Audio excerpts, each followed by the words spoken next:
오늘의 말씀지기 이현희 간사입니다. 한 주의 중간인 수요일입니다. 지치기 쉬운 날이지만 오늘도 말씀으로 힘을 얻고 힘차게 하루를 시작하시는 여러분들이 되기를 바랍니다.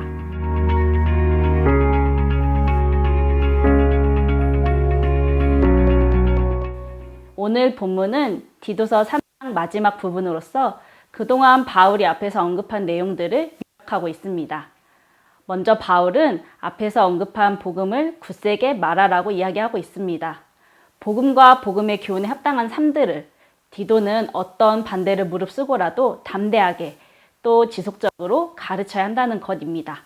그만큼 담대함과 굳센 의지가 필요한 만큼 당시의 그레데 지역은 복음에 역행하는 도시였던 것 같습니다.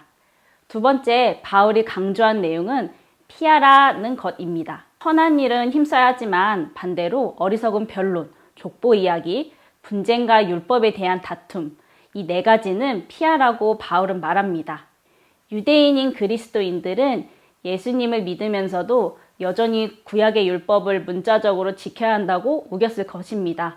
그리고 그들은 그리스도 안에서 모든 율법이 완성되었다는 바울의 주장을 이단적인 주장이라고 공격했던 것 같습니다.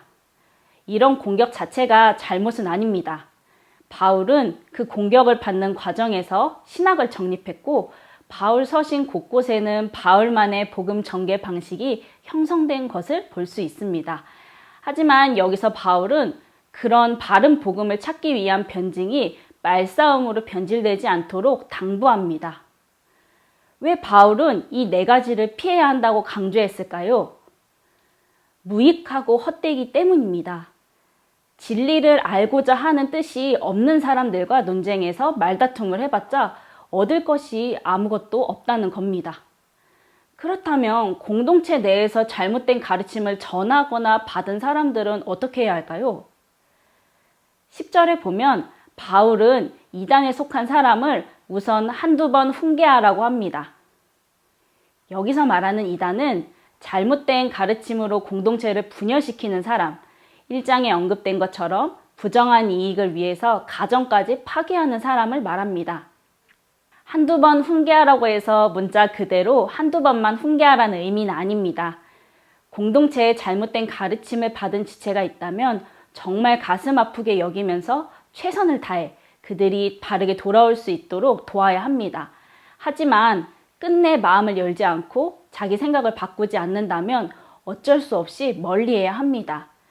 이것은 훈계를 중단하고 더 이상 관계하지 말라는 것입니다.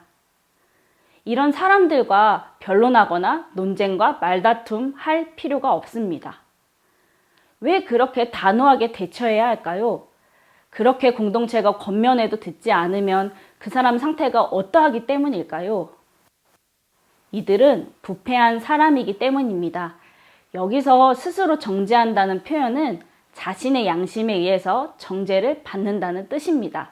즉, 자기 잘못을 알면서도 고치지 않는 상태를 말합니다. 몰라서 고치지 않는 것이 아니라 알아도 안 바꾸니 가망이 없는 것이지요. 그들은 이렇게 부패한 양심을 따라 죄를 짓습니다.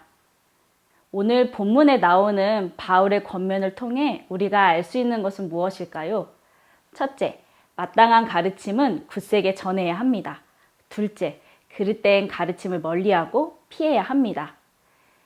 이것이 바로 그 당시 복음을 역행하려 했던 그레데처럼 오늘날에도 복음을 거스르게 만드는 이 사회 가운데에서 나를 그리고 내가 속한 신앙 공동체를 지키는 방법입니다. 그릇된 교훈들 가운데에서 복음을 지키고 전하는 삶은 아름답고 유익합니다. 전국의 풍산 독자 여러분도 각자의 위치에서 복음에 합당한 자로 살아가는 것에 힘쓰며 선한 영향력을 흘려보내시기를 바랍니다. 그런 여러분의 삶을 통해 이 땅 가운데 하나님의 나라가 더욱 선명하게 세워져 가게 될 것을 소망하며 오늘의 말씀을 마칩니다.